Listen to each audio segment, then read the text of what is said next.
రచ్చాపురం అనే ఊరిలో ఒక చిన్న టీ కొట్టు ఉండేది. ఉదయం మొదటి విడత వచ్చే టీ కోసం పక్క ఊరి నుండి కూడా జనాలు వచ్చేవారు. దాన్ని ఆ టీ కొట్టు నడిపే లింగయ్య స్వయంగా చేసేవాళ్ళు. ఎప్పటిలానే రోజు జనాలు క్యూలో నిల్చున్నారు. లింగయ్య తొందరగా పనిలో పడ్డారు. కానీ ఆ రోజు ఏదో అలజడి. దృష్టి ఇంకొక చోట ఉంది. చేతిలో చక్కెర కొలత తప్పి 3 సార్లు వేశారు. టీ తాగిన వాళ్ళంతా ముఖం మార్చేశారు.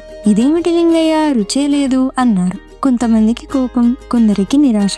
మాటలు కాస్త దురుసుగా వదిలారు. ఇంతకాలం పెట్టుకున్న పేరు ఒక్క రోజులో పోయిందా అని మనసులో బాధపడ్డారు. అప్పుడే టీ కొట్టుకి తరచుగా వచ్చే ఒక పెద్దాయన సరదాగా నవ్వుతూ అన్నారు, ఒక్క విడతలో తప్పు జరిగితే ఏం లింగయ్య, ఇన్నేళ్లుగా మా ప్రతి ఉదయం నీ టీ కప్పు గుమగుములతోనే మొదలయ్యేది. నీ టీ రుచి ఒక్క రోజుతో మారిపోయేది కాదు అన్నారు. ఈ మాటలు విన్న లింగయ్య చిన్న నిట్టూర్పు వదిలి టీ అంతా పారబోసి కాస్త సమయం తీసుకొని మళ్ళీ టీ చేశారు. ఈసారి కప్పులు పెదవులు తాకగానే అందరి ముఖాల్లో ఆనందం విరిసింది. ఈ స్టోరీ మనకు చెప్పేది ఏంటంటే, ఒక తప్పు మనిషి ఫ్యూచర్ ని నిర్ణయించదు. ఆ తప్పు తర్వాత అతను ఎలా నిలబడతాడో అది నిర్ణయిస్తుంది. అండ్ ఇలాంటి మరిన్ని మంచి స్టోరీస్ కోసం ఫాలో చేసుకో, ఓకేనా?